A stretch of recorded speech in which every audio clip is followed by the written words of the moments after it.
काल रात्री 9:30च्या दरम्यान माझगाव भागामध्ये माझगावचा मोर्या याचा आगमन सोहळा होता, मिरवणूक निघाली होती आणि त्या दरम्यान अंडे फेकल्याचा प्रकार समोर आला। या सगळ्या संदर्भात बोलण्यासाठी आपल्यासोबत या मंडळाचे सचिव आहेत योगेश होरंबळे।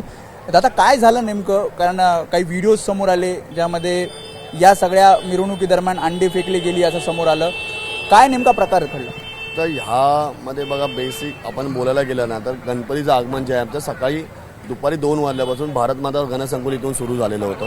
ओके, ते पूर्ण करत आम्ही आंबेडकर मार्ग, लालबाग मार्केट, आपलं राणीबाग सर्कलपासून आम्ही लेफ्ट मारून 6:30 वाजता आम्ही बरोबर भारत भवनजवळ हॉटेल आपलं जे आहे भारत भवन हॉटेल आहे त्या हॉटेलजवळ पोहोचले। तिथून आपली मिरवणुकी जी रहिवाशांसाठी असते, स्थानिक रहिवाशांसाठी असते, ती मिरवणूक तिथं सुरू झाली। आपलं वाद्य असतं, पारंपरिक एक वाद्य असतं ज्याच्यावर आपण नियमामध्ये, पोलिसांच्या पूर्ण नियमामध्ये बसून वाद्य वाजवतो आणि ते वाद्य वाजवलं माणसं जे होते रहिवाशी, कारण का हे जे मंडळ आहे हे गेली 79 वर्षापासून हे उत्सव इथे साजरा करतात। ह्यावर्षी 80वं वर्ष होतं आणि तुम्ही मूर्ती बघू शकता की मूर्तीमध्ये थोडा आम्ही ह्यावेळी थोडं क्रिएटिव्ह करण्याचा प्रयत्न केला। ते त्या माणसांना ते आनंद होता आणि त्या आनंद साजरा करत आम्ही रात्री ठीक नाही बोलते ना, रात्री 9:40 मिनिटं 9:45 आम्ही कॉन्टिनेंटल ए विंगचा गेट आहे तिथे आमची गणपतीची मूर्ती होती।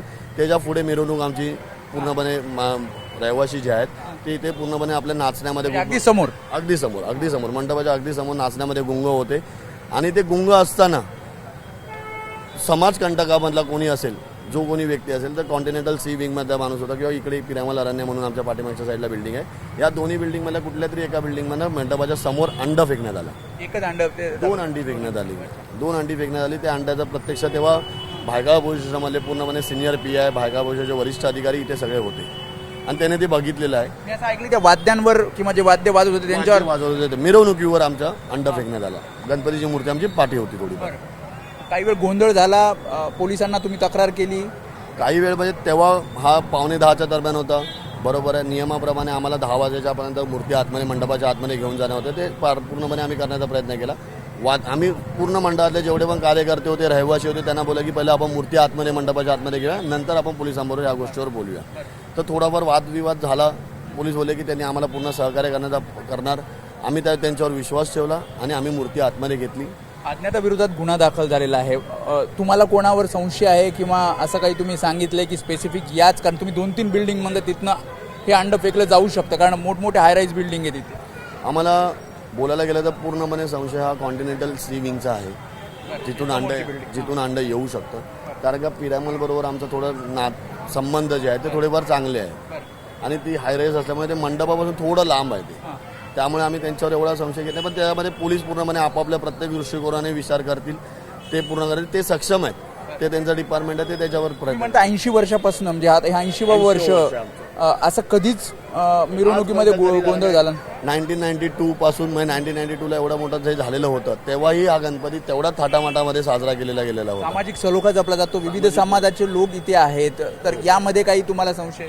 ह्यामध्ये कुठल्याही प्रकारचा संशय नाही आहे, कारण का मी वर्ष माझं 39 जरी असलं तरी मी ह्या पूर्ण ह्याच्यामध्ये मला हिंदूंचे जेवढे सण माहिती आहेत तेवढे मुसलमानचे सणही माहिती आहे, मुस्लिम बांधवांचे सणही माहिती आहेत मला, त्यामुळे असं इथे कधी झालेलं नाही। आणि हे आम्हालाही वाईट वाटलं की आम्ही 79 वर्ष जे एकत्र सलोख्यामध्ये राहत होते त्याला त्या गोष्टीला कुठेतरी काल तडा जाण्याचा प्रयत्न झालेला होता। पोलीस काय म्हणाले? शोध घेत आहेत, कारण CCTV सुद्धा चेक करत होते पोलिसांनी पोलिसांप्रमाणे कारवाई करायला सुरुवात केलेली आहे। आमचा पूर्णपणे पोलीस प्रशासनावर विश्वास आहे की ते ह्या पूर्ण गोष्टीला अंतपर्यंत घेऊन जातील आणि जो व्यक्ती कोणी असेल त्याला शोधून काढतील। शेवटचा प्रश्न, गणेश मूर्तीच्या उंची संदर्भात, कारण भुलेश्वरमध्ये जी काही घटना घडली त्यानंतर मूर्ती संदर्भात मूर्तीची एक शर्यत, मूर्तीच्या उंचीची एक शर्यत लागते, इथे सुद्धा साधारणपणे 24 फुटाची मूर्ती आहे। तर मंडळांसाठी एक आकर्षण आहे किंवा मंडळ स्वतः मूर्तिकारांना सांगतायत की उंच मूर्ती हव्यात? नाही, आम्हाला तुम्ही जर लास्टच्या 5 वर्षापासून जर आमचा आढावा घेतलात तर आमच्या मूर्तीच्या हाईट ही सेमच असते। आम्हाला कोणत्याही इतर मंडळाबरोबर कॉम्पिटिशन किंवा मूर्तीची हाईट, उंची वाढवण्यामध्ये आम्हाला काही ठिकाणी काही मंडळांचं कॉम्पिटिशन आहे असं वाटतं? असू शकतं, तो त्या वैयक्तिक प्रत्येक मंडळाचा आपापला विषय आहे, त्या विषयावर आपण ह्या गोष्टीवर बोलणं चुकीचं आहे। पण आम्ही आमच्याबरोबर जी पण गोष्ट आहे, आम्ही मूर्तिकांना समाजामध्ये कुठली तरी एक गोष्ट, माणसं आत्ताच्या घडीला जी लहान पोरं आहेत ह्यांचा विचारसरणी वेगवेगळे झालेलं आहे, त्यांना त्या धार्मिक गोष्टीवर थोडं कनेक्टिव्हिटी व्हावी त्या गोष्टीप्रमाणे आम्ही प्रत्येक वर्षी बघितलं गेलं तर मूर्तीमध्ये एक नवीन कन्सेप्ट आणतो, ज्यामध्ये समाजाला पूर्ण इतिहासाबद्दल किंवा आपल्या जे आहे धार्मिक गोष्टी आहेत त्याबद्दल रिलेटेड या राहावं. सगळ्या गोंधळानंतर काही तुम्ही सदस्यांना सांगितलंय, शांतता ठेवण्याचं आवाहन केलंय? पूर्णपणे रहिवासी जे आमचे आहेत, मंडळाचे कार्यकर्ते आहेत, ह्यांना पूर्णपणे सांगितलं की आपण पोलीस कारवाई केलेली आहे. आपण न्यायालयीन लढाई लढायची ह्या गोष्टीसाठी.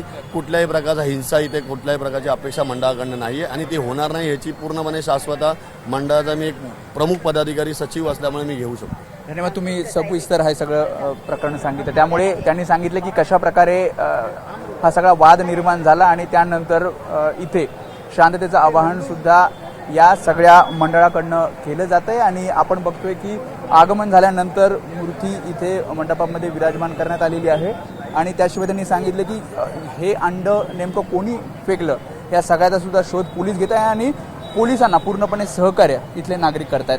कॅमेरामॅन आणि संघर्ष मी वेदांतने, एबीपी माझा, मुंबई. एबीपी माझा, उघडा डोळे बघा नीट.